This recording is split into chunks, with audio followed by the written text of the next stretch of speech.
BRS party KCR పై CM Revanth Reddy కీలక వ్యాఖ్యలు చేశారు. బీఆర్ఎస్ చచ్చిపోయిన పార్టీ అని, శవానికి ఎంత అలంకారం చేసినా ఉపయోగం లేదన్నారు. కేసీఆర్ చావుతో తనకేం సంబంధం అని ప్రశ్నించిన రేవంత్, కేసీఆర్ పోయినా ఆ పార్టీ డబ్బు తనకు రాదని చెప్పుకొచ్చారు. కేసీఆర్ తనకు రాజకీయ ప్రత్యర్థి మాత్రమేనని, శత్రువు కాదని స్పష్టం చేశారు. కేసీఆర్ కు చెడు జరగాలని ఆయన కుటుంబ సభ్యులే కోరుకుంటున్నారని విమర్శించారు. కేసీఆర్ విశ్రాంతి తీసుకుంటున్న ప్రజాప్రతినిధి అన్న సీఎం రేవంత్, విశ్రాంతి తీసుకుంటున్న వాళ్ల చావు కోరుకోను అని అన్నారు. కేసీఆర్ సీఎంగా ఉన్నప్పుడే కేటీఆర్ ముఖ్యమంత్రి కావాలని మంత్రులతో స్టేట్మెంట్ ఇప్పించారని, కేసీఆర్ బతికి ఉంటే తమకు అధికారం రాదని కుటుంబ సభ్యులే భావిస్తున్నారని విమర్శలు కురిపించారు. పంపకాల్లో తేడా వచ్చి కొంతమంది సొంత కుంపటి పెట్టుకున్నారన్నారు.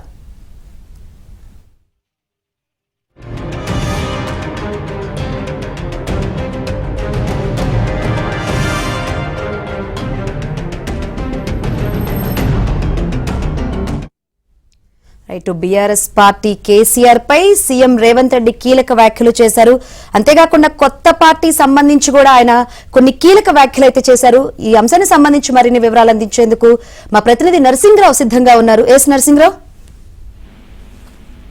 శంకరి, ఈ రోజు అజారుద్దీన్ అదేవిధంగా కోదండరాం ప్రమాణ స్వీకారం సందర్భంగా అసెంబ్లీకి కౌన్సిల్ కు ముఖ్యమంత్రి రేవంత్ రెడ్డి వచ్చారు. సో ఆ కార్యక్రమంలో పాల్గొన్న తర్వాత ప్రస్తుతం ఆయన మీడియాతో ఇష్టాగోష్ఠిగా మాట్లాడుతూ ఉన్నారు. కలిసినటువంటి మీడియా ప్రతినిధులతో ఆయన తన అభిప్రాయాలను షేర్ చేసుకుంటా ఉన్నారు. ఈ సందర్భంగా కవిత కొత్త పార్టీ మీద, అదేవిధంగా బీఆర్ఎస్ పార్టీ ఈ రోజు చేసుకుంటున్నటువంటి యానివర్సరీకి సంబంధించి ఆ పార్టీ వేడుకలకు సంబంధించినటువంటి అంశాలపైన విలేకరులు అడిగినటువంటి ప్రశ్నలకు ఆయన తన అభిప్రాయాన్ని షేర్ చేసుకుంటున్నారు. అందులో ప్రధానంగా బీఆర్ఎస్ పార్టీని ఆయన చనిపోయిన పార్టీతో పోల్చారు. ఆ చనిపోయిన శవానికి ఎంత అలంకారం చేసినా గానీ ఉపయోగం లేదు, బీఆర్ఎస్ పార్టీకి గతమే ఉంది కానీ ఇక భవిష్యత్ అనేటువంటిది లేదు అని చెప్పి ఆయన తన అభిప్రాయాన్ని వ్యక్తం చేశారు. ఇక బీఆర్ఎస్ పార్టీ పనే తెలంగాణలో పూర్తిగా గతమైపోయింది, దాని పని అయిపోయింది అని ఆయన తన అభిప్రాయం వ్యక్తం చేశారు. దాంతో పాటుగా అసలు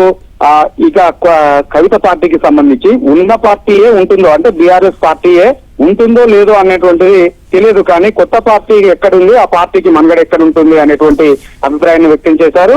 ఉద్యమ సమయంలో ఎంత అహంకారంగా అసహ్యంగా మాట్లాడినా గానీ రాష్ట్ర ప్రజలు భరించారు, కానీ ఇప్పుడు వారి మాటల్ని పట్టించుకునేటువంటి పరిస్థితి ఉండదు అని కుండబద్దలు కొట్టారు.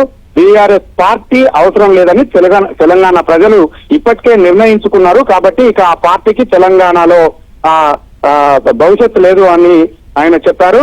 దాంతో పాటుగా ఇటీవల కేసీఆర్ చేసినటువంటి జగిత్యాల సభలో కేసీఆర్ చేసినటువంటి కమెంట్స్ పైన కూడా ఆయన మరొక మారు స్పష్టతనిచ్చేటువంటి ప్రయత్నం చేశారు. అంటే తన చావును కోరుకుంటున్నారు అని చెప్పి కేసీఆర్ చేసినటువంటి కమెంట్స్ ఏమైతే ఉన్నాయో దానిపైన కూడా ఆయన రేవంత్ రెడ్డి మాట్లాడారు. కేసీఆర్ చావుతో తనకేం సంబంధం, కేసీఆర్ పోయినా ఆ పార్టీ డబ్బులు తనకు వచ్చేది ఏముండదు కదా అని చెప్పి ఆయన తన అభిప్రాయాన్ని వ్యక్తం చేశారు. కేసీఆర్ ఉండగానే ఓడించాను, ఆయన పోవాలని ఆయన విశ్రాంతి తీసుకుంటున్నారు, ప్రస్తుతము చురుగ్గా రాజకీయాల్లో లేరు, కాబట్టి ఆయన పోవాలని ఎందుకు కోరుకుంటాను, కాకపోతే వారి కుటుంబ సభ్యులే ఆయన ఉండగానే ముఖ్యమంత్రి కేటీఆర్ కావాలని చెప్పి ప్రకటనలు కూడా ఇప్పించారు. కోరుకుంటే ఏదైనా తన గురించి చెడుగా కోరుకుంటే వారి కుటుంబ సభ్యులే కోరుకుంటారు తప్ప తానెందుకు కోరుకుంటానని చెప్పి తన అభిప్రాయాన్ని ముఖ్యమంత్రి రేవంత్ రెడ్డి వ్యక్తం చేశారు. అదే కేసీఆర్ బతికి ఉంటే తమకి అధికారం రాదని చెప్పి కేసీఆర్ కుటుంబ సభ్యులే ఆ విధంగా భావించి ఉంటే ఉండొచ్చు, కానీ తాము ఆ పని ఎప్పుడు చేయమనేటువంటి అభిప్రాయం వ్యక్తం చేశారు. అదేవిధంగా పంపకాల్లో తేడా వచ్చి సొంత కుంపటి కవిత పార్టీకి సంబంధించి మరొక కామెంట్ కూడా ముఖ్యమంత్రి రేవంత్ రెడ్డి చేశారు. పంపకాల్లో తేడా వచ్చి సొంత కుంపటి పెట్టుకున్నారే తప్ప మరొకటి కాదు, వాళ్ళంతా ఒకటే, వారు ఒక చెరువులోని నీళ్లే అనేటువంటి అభిప్రాయాన్ని వ్యక్తం చేశారు. అంటే కవిత పార్టీని ఉద్దేశించి ప్రశ్నించినప్పుడు వాళ్ళంతా ఒకటే, పంపకాలతో వచ్చి విడిపోయారు, వాళ్ళంతా ఒక చెరువులోని నీళ్ల లాంటి వారే తప్ప వారు వేరు కాదు, వేరుగా చూడాల్సినటువంటి అవసరం లేదు అనేటువంటి అభిప్రాయాన్ని వ్యక్తం చేశారు. సో ఇక మన్నానికి సంబంధించి కేసీఆర్ చావు కోరుకుంటున్నారు అనేటువంటి కమెంట్స్ కు సంబంధించి తాను ఎప్పుడు ఆరోగ్యంగా ఉండాలని కోరుకునేటువంటి వ్యక్తిని తాను, కేసీఆర్ ఆరోగ్యం బాగాలేక హాస్పిటల్కి వెళ్తే ఆయన్ను ముందుగా వెళ్లి పరామర్శించి వచ్చాను, ఆయన యోగక్షేమాలు అడిగి తెలుసుకున్నాను, అలాంటి కేసీఆర్ చనిపోవాలని తామెందుకు కోరుకుంటామనేటువంటి విషయాన్ని చెప్పారు. అదేవిధంగా ఇక పీసీ ఘోష్ కు కమిషన్ కు సంబంధించి చట్టబద్ధత లేదని టీఆర్ఎస్ నాయకులు చెప్తా ఉన్నారు. ఘోష్ కమిషన్ ను రద్దు చేయమని సుప్రీంకోర్టును కోరారు.